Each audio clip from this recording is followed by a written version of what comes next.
जैसे recce level 1 से लेकर ग्रैंड मास्टर तक हम जाते हैं, जी, तो इसमें बहुत सारे हमें अनुभव भी होते होंगे। बहुत अनुभव होते हैं, अलग-अलग लोगों को अलग-अलग अनुभव होते हैं। तो जैसे आपके जो स्टूडेंट्स हैं, किस-किस टाइप के आपके पास प्रॉब्लम या क्वेश्चंस लेकर आते हैं? हाँ, मतलब देखो स्टूडेंट्स सबसे पहला जो सवाल होता है, तो उनका ये होता है जिस दिन हम अट्यूनमेंट करते हैं कि क्या ये मुझसे होगा? तो ऐसे अनुभव होते हैं कि चक्रास फील होना स्टार्ट होता है। चक्रास पे आपको वाइब्रेशन फ़ील होती है, किसी को कलर्स दिखने लग जाते हैं, किसी को ठंडा-गरम क्योंकि हम रेकी को हाथों में बुलाते हैं। क्या रेकी जैसे सीख ये जो प्रोसेस जब स्टार्ट होती है, जब हम इसमें आगे बढ़ते हैं, तो इसमें क्या कुंडलिनी एक्टिवेट भी होती है? जी, बिल्कुल। ये एक जो प्रैक्टिस कर रहा है, ये उसके ऊपर डिपेंड करता है। अगर हम मनी हीलिंग की बात करें, जी, मनी हीलिंग में कैसे लोग आते हैं आपके पास? बिल्कुल। मनी हीलिंग में हमारे पास एक स्पेशल सिंबल होता है, जिसको हम समृद्धि सिंबल कहते हैं। एक पर्टिकुलर नेम है, हम नेम बहुत ज़्यादा डिस्क्लोज़ रेकी में नहीं करते। वहीं अगर मान लो कोई सेल्फ हीलिंग करना चाहे, हाँ, तो कैसे हो सकता है? सेल्फ हीलिंग के लिए आपको रेकी सीखनी पड़ेगी। नमस्कार दोस्तों, मैं समस्त एक बार फिर आपके लिए एक नई वीडियो लेकर आए हैं आज। दोस्तों, कई बार हमने देखा है कि लाइफ में बहुत सारी प्रॉब्लम्स होती हैं और रेकी के माध्यम से उन प्रॉब्लम का किस तरीके से सॉल्यूशन निकाला जा सकता है, या फिर हमारे जीवन में क्या रेकी आएगी, उसका किस तरीके से लोग कनेक्ट होंगे हमसे, या फिर जब हम रेकी सीखते हैं तो हमारे जीवन में क्या क्या घटनाएं होती हैं। आज ये वीडियो बिल्कुल ज्ञान से भरपूर होने वाला है। मैं स्वागत करना चाहता हूँ रेकी ग्रैंड मास्टर सुधा मैम। नमस्कार नमस्कार। मैम। सबसे पहले तो मैं ये जानना चाहता हूँ कि आपने बहुत सारे लोगों को अभी तक ट्रेन किया, जी, किस टाइप के लोग आपके पास आते हैं सीखने के लिए? समस्त आपको जान के बहुत हैरानी होगी कि अब तक ऐसा कोई प्रोफ़ेशन नहीं बचा, जिसके मेरे स्टूडेंट नहीं हैं। चाहे आप डॉक्टर्स कह लो, एडवोकेट हो गया, एडवोकेट, हाँ, लॉयर, प्रोफेसर, कुछ बच्चे आईएएस की जो तैयारी कर रहे हैं, बिजनेसमैन, एंटरप्रेन्योर। बिजनेसमैन, ठीक है, अपना काम करने वाले, गृहिणियाँ, हाउसवाइफ जो हैं वो, कॉलेज गोइंग बच्चे जो हैं वो, तो मैं ये कह ही नहीं सकती कि कोई एक स्पेशल तबका है जो रेकी की तरफ रुख कर रहा है। रेकी हर किसी के लिए है और हर कोई सीख रहा है। लेकिन जैसे मान लो लोग आपके पास आते हैं, तो क्या क्या प्रॉब्लम लेके आते हैं? आजकल अगर हम देखेंगे तो सबसे ज़्यादा जो प्रॉब्लम है मेंटल स्ट्रेस, एंजाइटी, डिप्रेशन, जो कि आज एक कॉमन प्रॉब्लम हमारी सोसाइटी में बन गई है, जिससे ज़्यादातर टीनेजर्स बहुत ग्रसित हैं, जबकि टीनेज में पहले डिप्रेशन और एंजाइटी का अता पता भी नहीं होता था, खेल कूद में वो जीवन बीत जाया करता था। लेकिन आजकल इस बीमारी ने, या कह लीजिए ये जो सोशल मीडिया प्रेशर और इन सब चीज़ों को लेके जो भी चीज़ें चल रही हैं, तो सबसे ज़्यादा जो आ रहे हैं ये इमोशनल ब्लॉकेजेस और डिप्रेशन और एंजाइटी से घिरे हुए लोग हैं। सेकेंडली, एडिक्शन के लिए भी बहुत लोग आजकल हीलिंग। कि जैसे मतलब ड्रग एडिक्शन हो गया या फिर अल्कोहल एडिक्शन हो हाँ, गया, हाँ, ये वाले लोग भी जितने आते हैं। भी आजकल ये चल रहे हैं, तो ये तो वो लोग थोड़ी नहीं ना, आते हाँ, हैं, घर वाले घर लाते वाले उनके आते हैं। हाँ। एडिक्शन के लिए पेरेंट्स ज़्यादातर हीलिंग ले रहे हैं बच्चों के लिए। तो आपके पास जैसे दो टाइप, मतलब एक तो हीलिंग जिनको हीलिंग करवानी है, हाँ। और दूसरा जो रेकी सीखना चाहते हैं, हाँ, ये दोनों लोग आते हैं। क्या इन दोनों के बीच में भी कोई कनेक्शन होता है? इन दोनों के बीच में कनेक्शन ऐसे डेवलप होता है कि कई बार किसी ने अपने किसी फैमिली मेंबर के लिए हीलिंग ली। जैसे आप ये मान लीजिए, किसी ने मेरे पास अभी एक हीलिंग आई कि एक लेडी का कॉल आया, उनकी बिटिया को जो है चोट लगी थी स्पाइन में, तो स्पाइन में थोड़ा सा गैप आ गया था उसका, जो इंजरी उसको हुई, तो काफ़ी वो पेन में थी, काफ़ी ज़्यादा पेन में थी। तो डॉक्टर्स ने ये कह दिया कि जितना भी, क्योंकि स्पाइन का आपको पता है कोई प्लास्टर नहीं हाँ। होता, आप उसको ग्रिप नहीं कर सकते, तो वो तो लेट के ही डॉक्टर्स उसको हील करते हैं, चाहे 1 महीना, 2 महीना, 3 महीना, जितना भी बेड रेस्ट में ही वो ठीक हो पाता है, और अदरवाइज मेडिसिन से। तो जितना ट्रीटमेंट उसने लेना था वो ले चुकी थी, और एमआरआई में जो अब आया तो डॉक्टर्स ने ये कहा कि ये मेडिकल ट्रीटमेंट यहीं तक है, इससे ज़्यादा जो है गैप अब कवर नहीं होगा। तो बच्चा पेन में था बहुत ज़्यादा, तो फिर उसकी मदर ने बोला कि इसकी हीलिंग करनी है। अच्छा, रेकी हीलिंग से उसको पेन में रिलीफ आया काफ़ी। तो अब 2 दिन की हीलिंग तो ये थी नहीं, तो ये हीलिंग के बाद जो टीचिंग का जो कनेक्शन आपने पूछा, हाँ। जब भी मैं किसी की हीलिंग करती हूँ और हीलिंग से उनको रिलीफ मिलता है, तो मेरा एक सजेशन उनको ये होता है कि अगर लॉन्ग पीरियड में हीलिंग लेनी है तो हीलिंग कॉस्टली भी है, आपको पे करना पड़ता है। तो मैं हमेशा ये सजेस्ट करती हूँ कि आप जो है खुद रेकी सीखिए और अपने फैमिली मेम्बर की जो भी है उसकी हीलिंग खुद कीजिए। तो हीलिंग से लर्निंग में इस तरीके से लोग कन्वर्ट होते हैं कि हाँ ठीक है, आपने हीलिंग ली, आपका फेथ बना, अब आप खुद सीखिए और अपनी हीलिंग और अपने अपनों की हीलिंग स्वयं। और जब हम खुद करते हैं तो उसका वो ज़्यादा इफेक्टिव होती है। देखिए, एक प्रोफेशनल हीलिंग और एक इमोशनल हीलिंग, फैमिली तो आप कनेक्टेड हैं, आपका ब्लड रिलेशन है, तो जो आपकी इंटेंशन है, एक मेरी एज ए हीलर मेरी हमेशा इंटेंशन होती है कि मैं जिसकी भी हीलिंग करूं वो ठीक हो, लेकिन एक कहीं ना कहीं प्रैक्टिकल कनेक्शन है। लेकिन अगर कोई फैमिली मेम्बर अपने, चाहे माँ बेटी की हीलिंग करे, चाहे बेटी माँ की हीलिंग करे, तो वो जो एक इमोशनल कनेक्शन है, तो वो तो कहीं ना कहीं लैक होता ही है Correct. एक प्रोफेशनल हीलिंग में। तो जब आप अपने किसी खुद के अपने की हीलिंग करते हैं और वो जो इमोशनल इंटेंशन आपकी होती है, वो जो प्योरिटी वहां पर होती है उसको ठीक करने की, वो कहीं ना कहीं एक दुगना फायदा कहीं ना कहीं यूनिवर्स सुनता है, बिल्कुल सुनता है और फिर उसका इफेक्ट ज़्यादा इफेक्ट ज्यादा होता है ये चीज। तो जिन लोगों के घर में जैसे कोई ना कोई परेशान है तो वो भी ये पाथ चूज कर सकते हैं। बिल्कुल, देखिए, आप रेकी के बारे में जानते हैं या नहीं जानते हैं तो पहले जानिए, आप हीलिंग लीजिए। अगर हीलिंग का असर आपको दिखता है, मैं अपने हर क्लाइंट को, हर पेशेंट को कहती हूँ कि आप 11 दिन, 21 दिन, 1 महीना हीलिंग लो। मैं वहाँ पे आपको गारंटी नहीं दे रही हूँ, आप खुद अनुभव करो कि हीलिंग से आपके जो भी फैमिली मेम्बर है उस पर क्या असर आया है, क्या वो 20% सुधार आया या 30% सुधार आया। हाँ, अगर उधर वो सुधार उनको मिल गया तो आप उस चीज़ को खुद सीखिए और खुद उसकी हीलिंग कीजिए, क्योंकि ये जो डिपेंडेंसी है ये हटानी है। मतलब रेकी का जो लक्ष्य यही है ना कि हमें लोगों को अपने ऊपर डिपेंड नहीं करना है कि हाँ जो मैं हूँ मैं ही सब कुछ कर सकता हूँ या ये चीज़ मेरे अलावा कोई नहीं कर सकता। मेरा मानना ये है कि रेकी एक ऐसी चीज़ है जिसे हर कोई सीखकर हर किसी का भला कर सकता है। तो ये जो मेरी इंटेंशन है, हमेशा ये मैं सजेस्ट करती हूँ लोगों को कि आप रेकी पे पहले भरोसा कीजिए, उसका खुद अनुभव कीजिए। अगर आपका अनुभव अच्छा है आप उसको सीखिए और उसके साथ आगे बढ़िए। जैसे रेकी लेवल 1 से लेकर ग्रैंड मास्टर तक हम जाते हैं जी, तो इसमें बहुत सारे हमें अनुभव भी होते होंगे। बहुत अनुभव होते हैं, अलग अलग लोगों को अलग अलग अनुभव होते हैं। तो जैसे आपके जो स्टूडेंट्स हैं किस किस टाइप के आपके पास प्रॉब्लम या क्वेश्चंस लेकर आते हैं? हाँ, मतलब देखो, स्टूडेंट्स सबसे पहला जो सवाल होता है तो उनका ये होता है, जिस दिन हम अट्यूनमेंट करते हैं कि क्या ये मुझसे होगा। हाँ। अब तक जो उन्होंने मेरे अनुभव देखे हैं, मेरी बुक को पढ़ा है, मेरे मुंह से जितना सुना है, एक चीज को सुनना और एक उसको खुद से अनुभव करना, तो जो सबसे पहला सवाल वो करते हैं कि क्या हमसे होगा, क्या हमको वो फीलिंग आएगी। तो इस चीज के साथ शुरुआत करते हैं। फिर जब वो 1 दिन 2 दिन जब वो प्रैक्टिस करते हैं, हाँ। फिर उनका आता है कि हाँ मुझे चक्रा में वाइब्रेशन तो फील हुई, हाँ मुझे लाइट का फ्लो तो दिखा, हाँ मुझे कलर्स दिखे। तो क्या ये सही है? लोग ये भी पूछते हैं कि क्या हम ये इमेजिन तो नहीं कर रहे हैं, क्या ये सही है?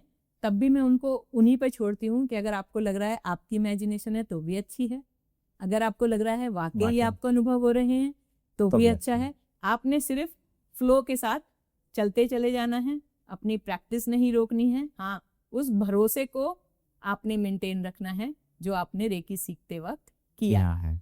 तो ऐसे अनुभव होते हैं कि चक्रास फील होना स्टार्ट होता है। चक्रास पे आपको वाइब्रेशन फील होती है, किसी को कलर्स दिखने लग जाते हैं, किसी को ठंडा गर्म, क्योंकि हम रेकी को हाथों में बुलाते हैं।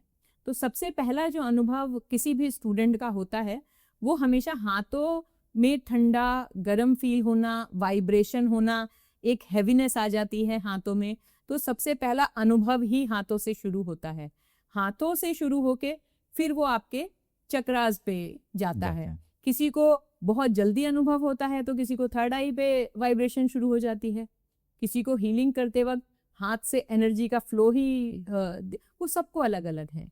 मैं आपको कोई भी एक ऐसा उदाहरण नहीं दे सकती कि सबके साथ ये चीज होगा, सबके अलग अलग होता है, क्योंकि हर एक की हाँ। एनर्जी अलग है, हर एक के थॉट्स अलग हैं, हर एक का बॉडी अलग है।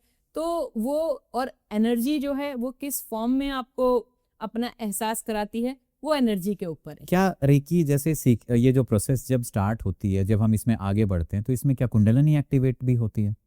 जी बिल्कुल, ये एक जो प्रैक्टिस कर रहा है ये उसके ऊपर डिपेंड करता है कि कितना डीपली कर रहा है, कितना वो डीपली कर रहा है। आपका जो अभ्यास है, कुंडली जागरण जो है वो कोई और नहीं करा सकता। वो आपकी एनर्जी और आपका अभ्यास और आपकी सांसें, आपके सांसों का जो आना जाना है, कुंडली का एक्टिवेशन सिर्फ उसी पे पूरा का पूरा निर्भर करता है। तो अगर आप इतने अच्छे से प्रैक्टिस करते हैं, मेडिटेट करते हैं और आपका भाव वो है और आपकी बॉडी का जो एनर्जी लेवल है, सबसे पहला थॉट प्रोसेस आपका पॉजिटिव होना चाहिए। अगर आपके थॉट्स पॉजिटिव नहीं हैं, कुंडली जागरण कभी नहीं हो सकता। एक लोभी, एक कामुक, एक ईर्ष्यालु या एक अभिमानी आदमी का कुंडली जागरण हो ही नहीं सकता। जब तक आप कांच की तरह बिल्कुल साफ नहीं है तो कुंडलिनी नहीं जागृत हो सकती, क्योंकि सांस के आने जाने के लिए ये जो पैसेज है ये क्लियर चाहिए। तो वो सिर्फ आपके ऐसा नहीं है कि रेस्पिरेशन में आपकी कोई ब्लॉकेज नहीं है, नहीं, आपके थॉट्स में कोई ब्लॉकेज नहीं होनी चाहिए। आपकी जो मानसिकता है वो पॉजिटिव होनी चाहिए, आप खुद बहुत पॉजिटिव होने चाहिए और जो आपका डेली का अभ्यास है वो निरंतर होना चाहिए। अच्छा, कई बार ऐसा होता है कि बहुत सारे लोगों के ऊपर कुछ तंत्र बाधा होती है और उनको पता भी नहीं होता। हाँ। ऐसे में अगर वो रेकी की तरफ जाते हैं तो क्या एक्सपीरियंसेस होता है उनको? रेकी की तरफ आप जा सकते हैं, क्योंकि रेकी जो है, जो भी तंत्र बाधा है, ब्लैक मैजिक है, ये अगर आउटर मोड में है तो कहीं ना कहीं आपके ऑरा में है। एक तंत्र होता है जो किसी ने आपको कुछ करके खिला दिया, वो एक अलग चीज हो जाती है। और मेरा पर्सनल लेवल पे ये मानना है कि वो थोड़ा रेकी से मुश्किल है, क्योंकि रेकी जो है क्लिंजिंग करेगी उसकी भी, लेकिन टाइम ले लेगी। और मेरा सजेशन ये होता है कि अगर तंत्र या ब्लैक मैजिक दिख रहा हो तो आप किसी ऐसे विद्वान के पास ही जाएं जो इन सब चीज़ों से डील करता हो। रेकी में तंत्र की भी क्लिंजिंग हो जाएगी, ब्लैक मैजिक की भी क्लिंजिंग हो जाएगी, लेकिन इसके जो काउंटर इफेक्ट होते हैं वो थोड़े हार्मफुल हो सकते हैं। और मैं नहीं समझती कि एक रेकी हीलर अपने आप में इतना ज़्यादा मजबूत होगा कि उसके जो काउंटर इफेक्ट है उसको वो झेल पाए।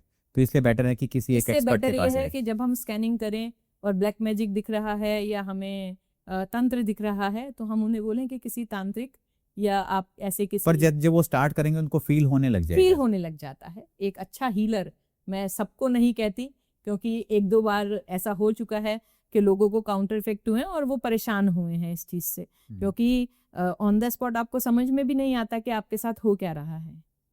तो अगर आप एक्चुअल किसी के साथ एनर्जी के साथ कनेक्ट करते हैं और आपको हैवीनेस फील होती है तो आप या तो उस बारे में जानते हो, नहीं जानते हो तो वहीं गिव अप कर दें, क्योंकि उसके जो साइड इफेक्ट हैं वो हार्मफुल होंगे। हाँ। जनरली जब हम जैसे पूजा पाठ करते हैं तो ऐसा बोलते हैं कि जब हम भगवान की तरफ जाने लगते हैं तो हमारे जो प्रारब्ध है वो बहुत स्पीड में कटने लग जाता है और बहुत जीवन में दुख आ जाते हैं। हाँ। क्या सिमिलरली रेकी में भी ऐसा ही होता है? हाँ बिल्कुल, रेकी जो है रूट कॉज पे काम करती है। जब भी हम किसी की हीलिंग करते हैं और अगर वहाँ जो उसका रूट कॉज है किसी प्रारब्ध से जुड़ा है या हम कह लीजिए किसी कर्मा से जुड़ा है, प्रारब्ध भी कर्मा से बनता है, पास्ट कर्मा से ही सब आ रहा है। तो अगर रूट कॉज में आपके पास कर्मा आ रहा है या प्रारब्ध कहीं ना कहीं आ रहा है तो रेकी करने का पैटर्न चेंज हो जाता है। वहाँ पे हमारी कार्मिक हीलिंग हम लोग करते हैं एक स्पेशल टूल के साथ जो स्पेशली बना ही है कर्मास को काटने के लिए। कहीं ना कहीं आपने सुना होगा, लोग कहते हैं कि कर्मा कोई नहीं काट सकता, आपको भुगत के ही जाना है। लेकिन रेकी में कहीं ना कहीं हम पास्ट कर्मास को रिलीज करते हैं, तो पास्ट कर्मा रिलीज होते भी हैं और इंसान जिस भी परेशानी से गुजर रहा है वो परेशानियां दूर भी होती हैं। तो सारे ही कर्मा क्लीन हो जाएंगे? प्रैक्टिस करते रहेंगे तो बिल्कुल क्लीन हो जाएंगे। पास्ट कर्मा हीलिंग जो है हमारी, अगर उसकी आप डेली प्रैक्टिस करते हैं, आप किसी रेकी हीलर से करवाएंगे तो ऑब्वियसली आपका पैसा भी लगेगा, वक्त भी लगेगा। मैं भी सजेस्ट यही करती हूँ कि अगर आप रेकी सीख रहे हैं तो पास्ट कर्मा हीलिंग ज़रूर सीखिए, मतलब 3rd लेवल तक ज़रूर आइए, जिससे कि आप अपने पास्ट कर्मा तो रिलीज़ कर सकें, क्योंकि प्रोफेशनली भी आप पास्ट कर्मा रिलीज़ करा सकते हैं और A to Z सारे कर्मा रिलीज़ हो सकते हैं। उसके बाद तो जीवन में मैम दुख ही नहीं रहेगा? दुख ही नहीं रहेगा, लेकिन जो भी आपका प्रारब्ध है वो आएगा तो सही सामने, आगे और आगे आएगा जब भी। हाँ। छोटी सी इसमें वो है ना कि आपके सामने थाली रखी है, ठीक है, उसमें हलवा है, पूड़ी है, खीर है और आलू की सब्जी है, करेला भी है। हाँ। और एक ऐसी सब्जी है जो आपको बिल्कुल ही पसंद नहीं है, तो शर्त क्या है कि ये सब खाना है। हाँ। ये प्रारब्ध है, ठीक है। हाँ। और जो भी वैरायटी उसके अंदर है वो आपके कर्मा है, हाँ। ठीक है। हाँ। तो अब क्या करना है, हम रेकी में क्या सिखाते हैं कि सबसे पहले तो करेला उठा के खा जाओ, हाँ। ठीक है, और उसके बाद वो खा लो जो तुम्हें बिल्कुल पसंद नहीं है, तो वो तुम्हारे बैड कर्मा है। हाँ। वो तुम्हारा जो भी बुरा किया हुआ है, तुमने किसी के साथ कुछ किया है, तो वो तुरंत तुम्हारे सामने आएगा, तुम उसको पहले खा जाओ। तो बाद में क्या बचा, खीर, पूड़ी, हलवा, तो उसका फिर आनंद तुम आराम आराम से ले सकते, क्योंकि वो तो खाना, वो तो आना ही है और आपके सामने आना और खाना ही है, और आना ही है, उतना ही तकलीफ देगा वो तो। उतना ही तकलीफ देगा वो। हाँ। करेला तो कड़वा लगेगा, हाँ। लेकिन जल्दी लग जाएगा। हाँ। तुरंत लग जाएगा। उसके बाद खीर बची है, लेकिन अगर आपने ये करा कि मैं तो सबसे पहले खीर खा लूं, फिर हाँ। हलवा खा लूं, फिर पूरी खा लूं और फिर बैठ के करेले को देखता रहूं तो वो तो काम चलेगा नहीं। तो रेकी कहीं ना कहीं आपको अवेयर करती है कि हाँ, जब हम ईश्वर से प्रार्थना करते हैं, हम रेकी में पास्ट कर्मा रिलीज करते हैं कि हे प्रभु, मेरा जो भी लेन देन है उसको अब आप निपटा दो और उसको अब खत्म करो, तो आपको ये लगेगा कि बहुत जल्दी जल्दी चीजें आपके जीवन में घटित हो रही हैं। लेकिन हाँ, विद सॉल्यूशन।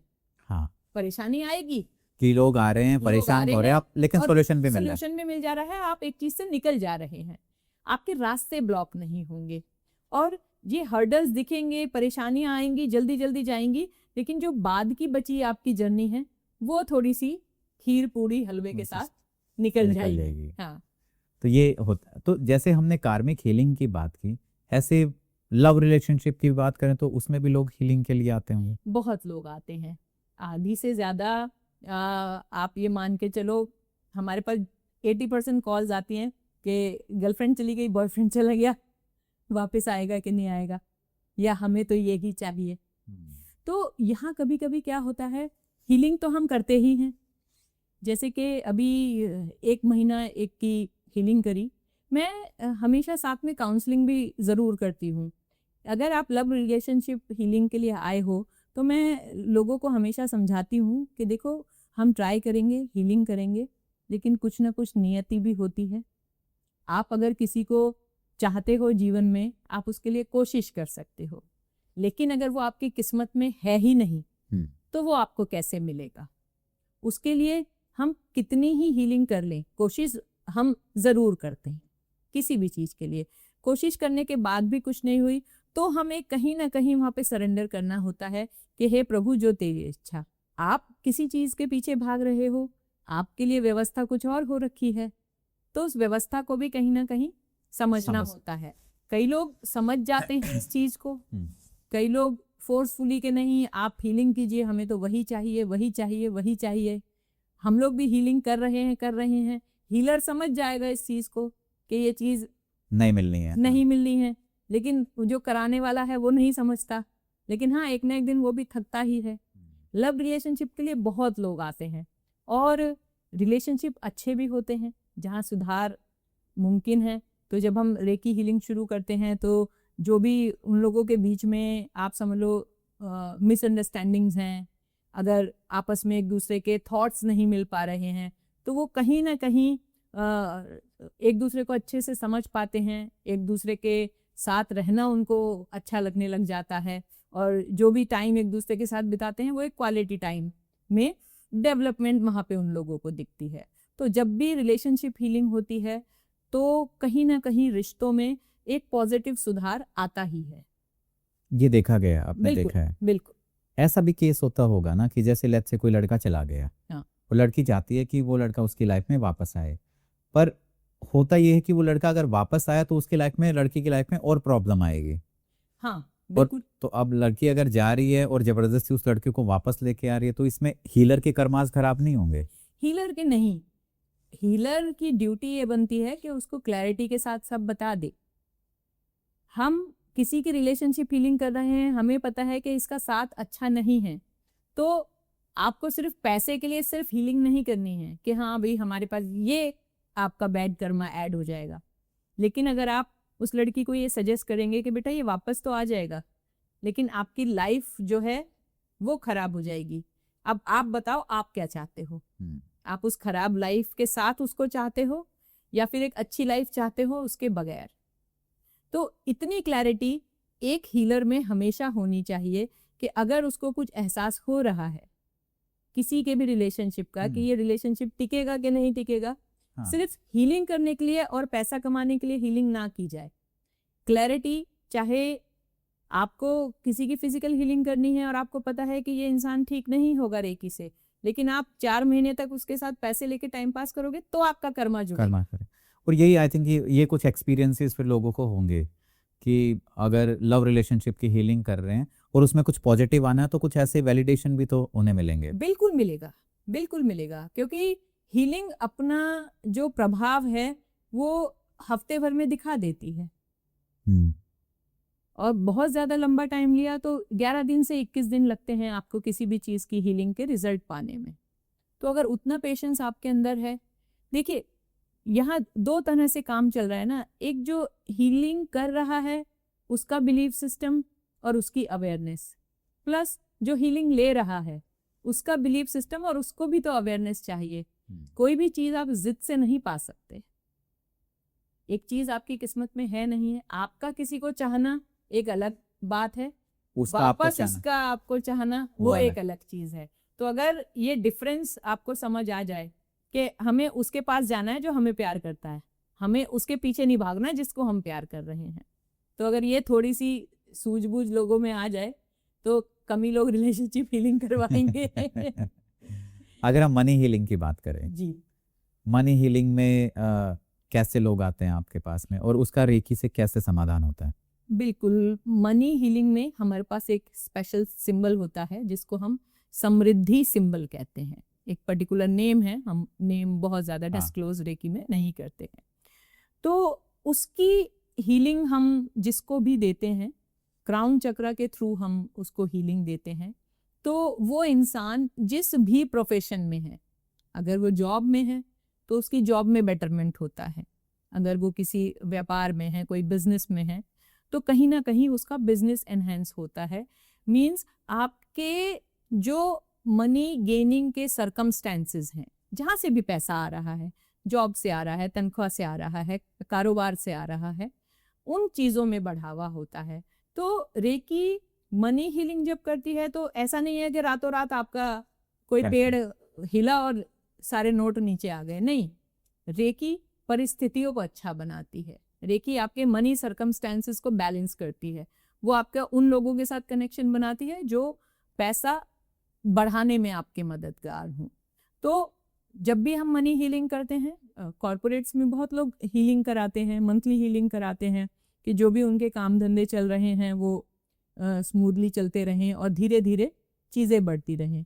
क्योंकि फिर से मैं कहूँगी रेकी कोई चमत्कार नहीं है, ये एक पॉजिटिविटी क्रिएट कर रही है, चाहे वो आपके शरीर के अंदर कर रही है आपको बीमारियों से दूर करने के लिए, चाहे वो आपके व्यापार में आपकी मदद कर रही है व्यापार को आगे बढ़ाने के लिए। तो ऐसा भी देखा जाता होगा कि जैसे बिजनेस जो लोग करते हैं, एंटरप्रेन्योर हैं, तो कहीं ना कहीं उनके कार्मिक ब्लॉकेज होंगे जिसकी वजह से स्टक हो रही होंगी चीजें। हाँ, वो हमें as a reiki healer scanning करनी होती है। वो हमें उनको बताना होता है कि आपकी मनी हीलिंग प्लस कार्मिक हीलिंग होगी। तो ये आप मतलब कोई जो ग्रैंड मास्टर लेवल पे है वो देख सकता है ये? वो देख सकते हैं, मास्टर्स भी देख सकते हैं, और अगर थर्ड लेवल भी कोई बहुत दिनों से प्रैक्टिस कर रहा है धीरे धीरे, तो ये चीज़ें समझ आने लगती हैं। ये प्रैक्टिस से आता है।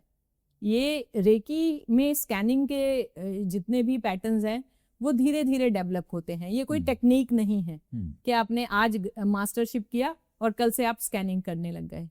आपको अपना सबकॉन्शियस थोड़ा सा एक्टिव करना पड़ता है, उस पर काम करना होता है। अच्छा, स्कैनिंग जब हम करते हैं, क्योंकि हाँ। ये टॉपिक भी काफी इंटरेस्टिंग है, हाँ कि जैसे मैंने देखा कि आप थोड़ा सा ध्यान लगाते हैं और उसके बारे में बहुत सारी चीजें बता देते हैं, हाँ है ना? तो उसमें आपको क्या कुछ कलर्स दिखते हैं चक्रास के जिससे आप एनालाइज करते हैं, या फिर डायरेक्ट चीजें दिखना कैसे रहता है? चक्रास को ही एक्चुअली स्कैनिंग हम चक्रास की ही करते हैं, उन कलर्स की ही करते हैं, क्योंकि आपकी बॉडी में एक्चुअल वो 7 चक्रास हैं और उनके 7 कलर्स हैं। किसी के बहुत बिखरे हुए हैं, किसी के बहुत सेटल्ड हैं, किसी के बहुत वाइब्रेंट हैं, किसी के बहुत डल हैं। तो जितना भी हम एनालाइज करते हैं वो वही देख के कर रहे हैं कि हाँ। और जब आप ज़्यादा आगे बढ़ जाते हैं, आपका अभ्यास ज़्यादा आगे बढ़ जाता है, तो कहीं ना कहीं आप फेस देखकर, क्योंकि अगर हम कहते हैं ना कि ये माथा पढ़ लेता है, हाँ। वो माथा नहीं, आज्ञा चक्रा है। हाँ। कई लोग बोलते हैं ऐसे बोलते थे ना, अरे ये तो माथा देख के बता माथा देते। देख के बता देते, तो माथा नहीं है वो, आज्ञा चक्रा है वहां पर। हाँ। उस चक्र की जो कलर है, जो मतलब चमक है, वो उस चक्र की वो है। तो जिसका माथा चमक रहा है मतलब उसका एनर्जी लेवल आज्ञा चक्र तक पहुंचा हुआ है। तो जिसका माथा चमक रहा है वो तो अपने आप में बहुत बढ़िया चीज है, बहुत किस्मत वाला है। कहते हैं ना कि इसके तो माथा देख के ही पता चल रहा है, इसका तो चेहरा देख के मैं बता दूं। कई लोग आपके हाथ देख के बता देते हैं। हाँ। तो अलग अलग लोगों की अलग अलग एनालिसिस होते हैं कि हर चीज से कर रहे हैं। रेकी में हम सारा का सारा फोकस हमारा चक्रास पे होता है, चक्रों के कलर्स पे होता है। पर ये ऐसा नहीं है कि कोई भी अगर स्टार्ट करेगा तो होगा, तुरंत नहीं, समय लगेगा इसमें। समय लगेगा, धीरे धीरे हाँ। चीजें आपको दिखने लगेंगी। कभी कभी क्या होता है, चक्रों के कलर आपको 21 डेज की प्रैक्टिस में भी दिख जाते हैं, लेकिन वो ये मतलब नहीं है कि क्योंकि आप पीछे से किसी ना किसी मेडिटेशन से तो जुड़े हैं, कहीं ना कहीं आप ध्यान लगा करते आ रहे हैं, तभी आपने रेकी शुरू करी और आपको तुरंत वो चीजें दिखने लग गई। हो सकता है पास्ट लाइफ का कनेक्शन। हाँ बिल्कुल बिल्कुल, पास्ट लाइफ तो देखिए हमारी जो सोल की जर्नी है, हम कहाँ से चले हैं, नेक्स्ट स्टेप हमारा क्या है, ये तो बहुत ज्यादा डिपेंड करता है। तो पास्ट कनेक्शन तो बहुत इंपॉर्टेंट है। चलिए बात करते हैं अब हेल्थ या फिजिकल हीलिंग की। हाँ। है ना, उसमें कैसे रेकी कैसे हेल्प करती है? रेकी का जो बेस्ट हीलिंग पार्ट ही फिजिकल हीलिंग का है। जैसे कि मैंने कहा 7 चक्रा हम बोलते हैं, लेकिन मेडिकल लैंग्वेज में उसको ऑर्गन्स और ग्लैंड्स बोलते हैं। हमारा हर चक्रा किसी ना किसी ग्लैंड के साथ कनेक्टेड है। जैसे हम पिट्यूटरी ग्लैंड हमारा ये है, सॉरी विशुद्धि चक्रा है, और ये हमारा जुड़ा है थायराइड और पैराथायराइड ग्लैंड से। जैसे हमारा सोलर प्लेक्सिस है, जिसे हम मणिपुर चक्रा बोलते हैं, वो हमारा पूरा डाइजेशन से जुड़ा है। तो पूरा डाइजेस्टिव सिस्टम जो है वो हमारे मणिपुर चक्रा से जुड़ा है। तो जितने भी हमारे बॉडी के ग्लैंड्स हैं वो किसी न किसी चक्र से जुड़े हैं, और जब हम चक्रा हीलिंग करते हैं तो ग्लैंड्स की ऑटोमेटिकली हीलिंग होती है। ग्लैंड्स ऑटोमेटिकली जो हार्मोन्स हैं, जूसेस हैं, वो बॉडी को देना शुरू करते हैं। गुड जूस आप जिसको बोलते हैं, जो हमारे गुड हार्मोन्स हैं। तो बेसिकली जो रेकी शुरू हुई वो तो फिजिकल हीलिंग से ही शुरू हुई। बाकी की जो हीलिंग्स हैं वो तो बाद में डेवलप हुई। करेक्ट, हाँ। शुरुआत ही फिजिकल हीलिंग से हुई थी। डॉक्टर मिकाओ सुई ने जो सबसे पहली हीलिंग करी थी वो अपने मास्टर की 7 चक्रा हीलिंग करी थी, जो कि 1 महीना से बीमार पड़े थे। जब वो रेकी का शक्तिपात लेके, जो उनका सेल्फ अट्यूनमेंट हुआ था, वो लेके जब वो अपने मठ पहुंचे थे तो उनके मास्टर बीमार पड़े थे। तो उन्होंने कहा कि मुझे 7 चक्रा की अवेयरनेस आई है कि बॉडी में 7 चक्रा है। उससे पहले उन्हें 7 चक्रा भी नहीं पता था। तो तब उनके मास्टर ने कहा कि अगर तुम्हें एहसास हुआ है तो मैं बीमार हूँ, तुम मेरे चक्रा हील करो, मैं देखता हूँ क्या अनुभव होता है। तो जब डॉक्टर रसोई ने उनके चक्रा को हील किया, हाथ रखकर 7 चक्रा को, वो तुरंत उठ के खड़े हो गए। तो बेसिक जो शुरू हुआ था वो फिजिकल हीलिंग से शुरू हुआ था। आगे चल के जैसे जैसे और सिंबल्स डेवलप हुए, जिन्हें हम आज कार्मिक हीलिंग सिंबल कहते हैं, या Relationship, मनी हीलिंग सिंबल कहते हैं, रिलेशनशिप हीलिंग सिंबल, ये सब बाद की बातें हैं। जो रेकी की शुरुआत हुई थी वो फिजिकल हीलिंग से शुरू हुई थी। और इसलिए आई थिंक जैसे जब हम फिजिकल हीलिंग की बात करते हैं तो कहीं ना कहीं हीलिंग इंपॉर्टेंट भी हो जाती है, क्योंकि वो सामने प्रत्यक्ष रूप से दिखती है बिल्कुल, ना। अब किसी के बॉडी में कुछ प्रॉब्लम है और हीलिंग से वो ठीक हो रहा है तो हमें डायरेक्ट वैलिडेशन मिलता है। बिल्कुल कार्मिक में डायरेक्ट नहीं मिलेगा, क्योंकि कार्मिक में समय लगेगा, इंतजार करना पड़ेगा। हाँ, एक बहुत अच्छा वाक्य है, मेरी बेटी से रिलेटेड है। मेरी हाँ। बेटी DPS सोनीपत में पढ़ती थी।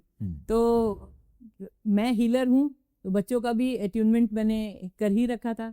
तो ऐसे बच्चों के बारे में स्कूल में भी पता था कि ये मतलब इनकी मदर हीलिंग करती है, ये भी हीलिंग करती है।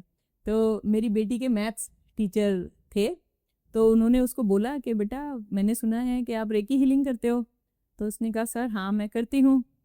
तो उन्होंने बोला कि मेरा हाथ है, इसमें थोड़ी प्रॉब्लम हुई है और ये उठ नहीं पा रहा है, तो क्या आप मेरी हीलिंग कर सकते हो? तो मेरी बेटी ने कहा सर जो मेरे मैथ्स में नंबर कम आए हैं क्या आप उनको बढ़ा दोगे? हीलिंग तो मैं कर दूंगी। बच्चा है वो, बच्चे का सही बात है। बच्चे का मन। तो उन्होंने कहा कि अगर मेरा पेन ठीक हो गया तो मैं पक्का तुम्हारे नंबर बढ़ा दूंगा। तो मेरी बेटी ने भी शिद्दत से उनकी जो थी हीलिंग की, और आप यकीन नहीं मानेंगे उनका पेन ठीक हो गया। तो उन्होंने जैसे ही बोला कि बेटा मेरे को तो बड़ा अच्छा रिलीफ लगा है, तो मेरी बेटी ने कहा नंबर बढ़ाओ। तो ये मतलब फिजिकल हीलिंग का जो इंस्टेंट आपने कहा ना, कि वो दिखता है वो बिल्कुल हमें दिखता है। तो ये बड़ा वाक्य, और जब मेरी बेटी ने मुझे बताया कि मम्मा स्कूल में ऐसा ऐसा हुआ था, तो फिर मैंने उसको कहा कि बेटा ऐसे शरारत नहीं करते, आपने हीलिंग की थी, आप हीलिंग करते तो आपने नंबर नहीं, वो तो पहले ही सर ने कह दिया था कि अगर मेरा हाथ ठीक कर दोगी तो नंबर बढ़ा दूंगा। जनरली जैसे हॉस्पिटल ICU वगैरह इनमें भी रिक्वायरमेंट काफी होती है। बहुत ज्यादा, क्योंकि इतने क्रॉनिक जब केसेस होते हैं, कई लोग वेंटिलेटर पर हैं, मल्टीपल ग्लैंड फेलियर से लोग जूझ रहे होते हैं, तो डॉक्टर्स को भी कहीं ना कहीं पता ही होता है। तो जब डॉक्टर गिव अप करना शुरू करते हैं तब मुझे लगता है लोगों को कहीं ना कहीं ईश्वर की याद आती है। भगवान तभी याद आता है जब आपको कहीं सब रास्ते बंद होते हैं, जब जीवन में दुख आता है तो रेकी भी लोगों को तभी याद आती है। लेकिन हाँ ये है कि डॉक्टर्स भी इस चीज़ को बहुत अच्छे से मानते हैं कि अगर आप एज ए हीलर कहीं ICU में हीलिंग भी करने गए हैं तो आपको बहुत रिस्पेक्टफुली वो लोग ट्रीट करते हैं, और रेकी वहाँ काम भी करती है। वहीं अगर जैसे हम इमोशनल हीलिंग की बात करें तो इमोशनल हीलिंग कैसे होती है? कोई बंदा डिप्रेस्ड होता है वो आएगा हीलिंग के लिए, या फिर कई लोगों को बड़ी एंजाइटी होती है वो आएंगे? हाँ, इमोशनली वीकनेस एक अलग चीज़ है, डिप्रेशन एक अलग चीज़ है। आजकल एंजाइटी स्ट्रेस बहुत ज़्यादा है, और ये डिप्रेशन एंजाइटी स्ट्रेस कहीं ना कहीं आपकी इमोशनल वीकनेस की वजह से ही होता है। क्योंकि अगर आप इमोशनली बहुत स्ट्रांग है आप डिप्रेशन में नहीं आएंगे, आप इमोशनली बहुत स्ट्रांग है आपको स्ट्रेस नहीं होगा। लेकिन अगर आप कहीं ना कहीं इमोशनली वीक हैं तो ये सारी चीज़ें मिलके आपको कहीं ना कहीं दबा देती हैं। तो जितने भी लोग डिप्रेस्ड हैं या एंजाइटी में हैं या ओवर स्ट्रेस्ड हैं, तो हमें उनकी डिप्रेशन की हीलिंग के साथ साथ उनकी इमोशनल हीलिंग करनी होती है। मीन्स अगर हम चक्रास के लिए बोले तो हमें आज्ञा चक्र के साथ साथ हार्ट चक्रा की भी हीलिंग करनी होती है। तो जितने भी लोग इमोशनल वीकनेस लेकर आते हैं या ऐसी परेशानियों में आते हैं या मेंटल स्ट्रेस के साथ आते हैं, तो उनको इमोशनल हीलिंग तो हमको देनी ही पड़ती। वहीं अगर मान लो कोई सेल्फ हीलिंग करना चाहे, हाँ, तो कैसे हो सकता है? सेल्फ हीलिंग के लिए आपको रेकी सीखनी पड़ेगी। अच्छा, तो रेकी से फिर आप अपनी सेल्फ हीलिंग कर सकते हैं? बिल्कुल, रेकी लेवल 1 और 2 भी आप करते हैं तो अपनी सेल्फ हीलिंग आप नेक्स्ट डे से ही स्टार्ट कर सकते हैं। जैसे मैम हम एक रेकी हीलिंग की जर्नी में जाते हैं तो कुछ ऐसे एक्सपीरियंस, ऐसे साइंस होंगे ना जिससे हमें पता लगता है कि हम एक सही गाइडेंस, मतलब सही रास्ते पे जा रहे हैं। हाँ बिल्कुल, जब आप रेकी सेल्फ हीलिंग करना शुरू करते हैं, बिल्कुल आप बिगनर हैं और आप धीरे धीरे डेली प्रैक्टिस में आते हैं, आप सिंबल ध्यान करते हैं, आप सेल्फ हीलिंग करते हैं, आप डेली रेकी को कॉल करते हैं और उसको वापस भेजते हैं। तो ये बहुत छोटे छोटे सी हमारी डेली प्रैक्टिसेस होती हैं, लेकिन इसके अलावा कुछ छोटी छोटी अजीब घटनाएं भी हमारे साथ होती हैं। तो उसमें कभी कभी जो स्टूडेंट्स हैं उनको लगता है कि ये क्या हो रहा है, हाँ, ये कोइंसिडेंस है या क्या हो गया, या कि ये ऐसा हो भी रहा है कि नहीं हो रहा है, ये एक्चुअल हो रहा है कि नहीं हो रहा है। आपको बैठे बैठे ना कभी कलर्स दिखने लग जाते हैं, कलर के शावर्स दिखने लग जाते हैं। कभी कभी आप ध्यान में बैठे हैं तो आपको लगेगा कि कोई फ्लावर, एक पर्टिकुलर कलर का फ्लावर गिर रहा है, तो वो पर्टिकुलर कलर जो होता है वो हमारे किसी पर्टिकुलर चक्रा का कलर होता है। तो जब वो चक्रा एक्टिवेट होता है तो उससे रिलेटेड कलर आपको बहुत ज्यादा अट्रैक्ट करता है। ये मतलब ऐसा फील होता है कि हमारे ऊपर गिर रहा है या फिर आसपास ऐसा कलर दिखना था? आसपास ऐसा कलर, जब आपका सोलर प्लेक्सिस एक्टिवेट हो रहा होगा ना, तो आपको येलो कलर बहुत अट्रैक्ट करेगा। आप जहां भी, जैसे आप कपड़े लेने गए, तो जैसे ही आप येलो कलर देखोगे ना, आप कहोगे मुझे यही लेना है, भले ही आपके पास 4 येलो पहले से पड़े हों। तो जब कोई पर्टिकुलर कलर आपको बहुत अट्रैक्ट करने लग जाए, तो आपको ये समझना चाहिए कि वो आपका एक पर्टिकुलर चक्रा जो है, अगर आप इस प्रैक्टिस में हैं, रेकी हीलिंग की आप रेकी सीख रहे हीलिंग हैं, में या सेल्फ हीलिंग कर रहे हैं। हाँ, चक्रा बैलेंसिंग और भी बहुत तरीके से होती है, लेकिन हम रेकी की बात कर रहे हैं। तो आप ये सोच लो कि वो एक पर्टिकुलर चक्रा जो है वो आपका एक्टिवेट हो रहा है। एक दूसरी चीज होती है कि वाइब्रेशंस आपको फील होती हैं, किसी भी चक्रा में हो सकती है, वो आपकी एनर्जी पे डिपेंड करता है। किसी की एनर्जी रूट चक्र तक है, किसी की सेक्रल तक है, किसी की सोलर प्लेक्सिस तक है, किसी की आज्ञा चक्र तक भी आ जाती है। तो अगर एक किसी पर्टिकुलर चक्र पे आपके वाइब्रेशन हो रही है, और आपका जो स्पाइनल कॉर्ड है, बैक में हमारे स्पाइनल कॉर्ड है, अगर वहां से कभी कभी हमें लगता है कि एक ऊर्जा उठी है और बिल्कुल सीधी कहीं जाके टक करी है, 5 चक्र हमारे स्पाइनल कॉर्ड में होते हैं। तो उसकी क्या क्लेंजिंग कहाँ तक है, मतलब एक जो खुल गया है रास्ता कुंडलिनी का, वो कहाँ तक खुला है, ये भी हमें अनुभव हो जाता है। कि अगर आप सिंबल ध्यान करने बैठे हैं, तो कभी कभी आपको लगेगा कि एक एनर्जी रूट से उठी है और आपके सोलर प्लेक्सिस तक आके आपको पीछे से आपको एक सपोर्ट मिलेगा, कि बैक में लगेगा जैसे यहाँ कुछ रखा है। तो वो जब स्टूडेंट बताते हैं कि मैम यहाँ कुछ फील हो रहा है, तो उनको बताते हैं हम कि चिंता की जरूरत नहीं है, नीचे के 3 चक्रों का रास्ता साफ हो गया है। कई बार लोगों को ऐसे वाइब्रेशन फील होता है, वो स्नेक हमारी की तरह। ईड़ा हाँ। और पिंगला है, जो इधर से उधर जा रही है। वो ठंडी और गर्म नाड़ी है, जिसको ईड़ा और पिंगला नाड़ी कहते हैं। जो सीधी जा रही है बीच में से, वो सुषुम्ना है। तो सबके वो अलग हैं। जब आपको इस तरीके से फील होता है, ये जो आपकी बॉडी का हीट एंड कोल्ड है, वो कहीं ना कहीं बैलेंस हो रहा होता है। उसके बाद सुषुम्ना उठती है। जब तक हीट एंड कोल्ड बैलेंस नहीं होगा, तब तक सुषुम्ना नहीं उठेगी। और जिसकी सुषुम्ना उठ रही है, उसके साथ एक बहुत अच्छा अनुभव होता है।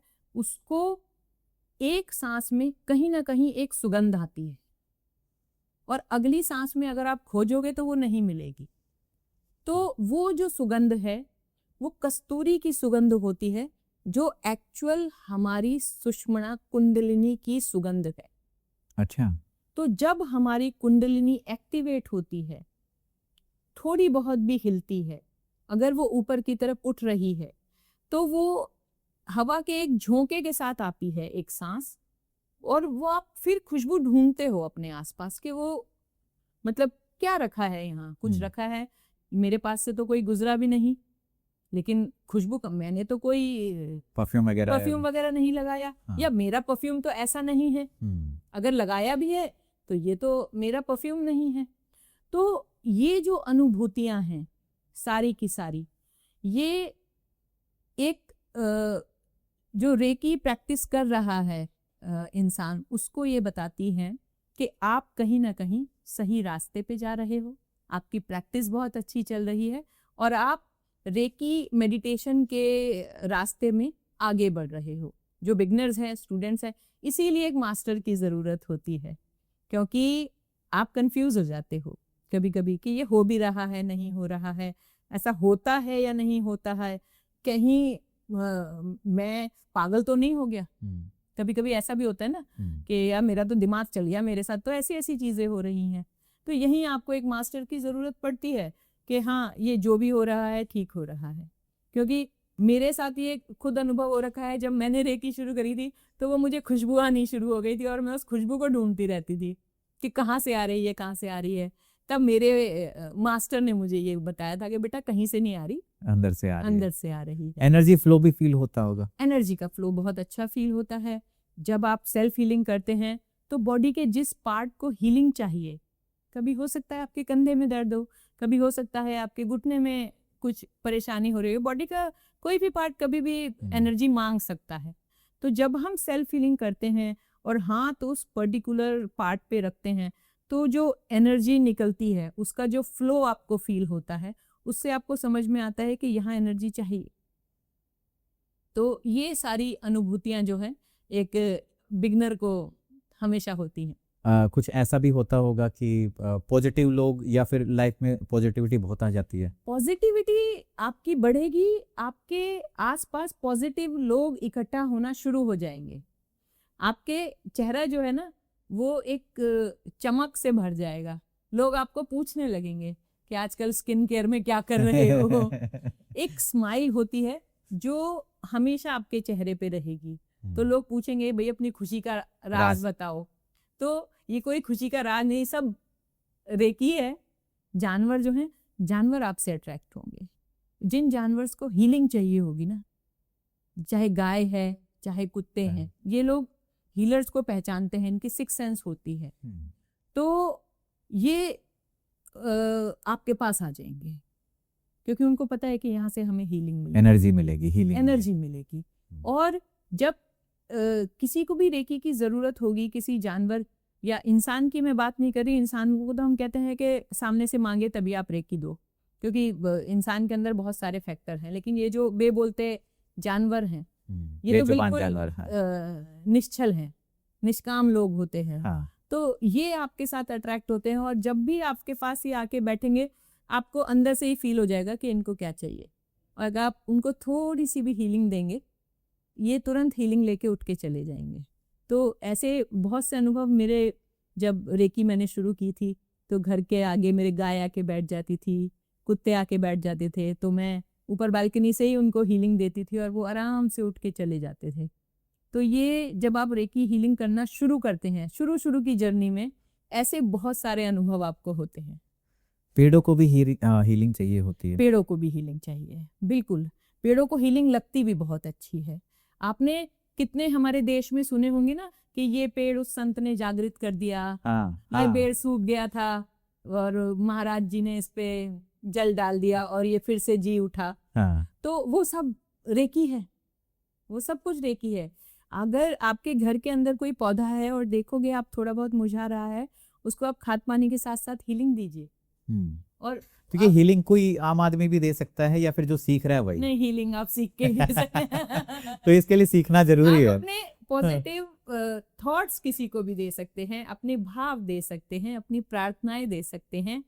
प्लस अगर इन सब चीजों को आप बढ़ाना चाहते हैं तो रेकी सीख लो। क्योंकि अगर रेकी उस चीज में मिल जाती है तो जो आपकी भावनाएं हैं, जो आपकी प्रार्थनाएं हैं, उनमें कई गुना इजाफा जो है हो जाता है।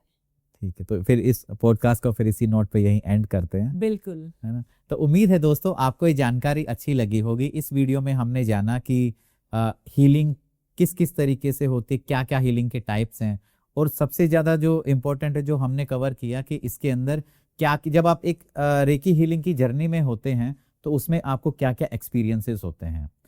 तो उम्मीद है दोस्तों आपको ये जानकारी अच्छी लगी होगी। अगर आप भी ऐसे एक्सपीरियंसेस महसूस कर रहे हैं तो आप हमें कमेंट्स में ज़रूर बताइएगा। और अगर आप मैम से कनेक्ट होना चाहते हैं तो नीचे दिए गए नंबर या वेबसाइट से आप कनेक्ट कर सकते हैं।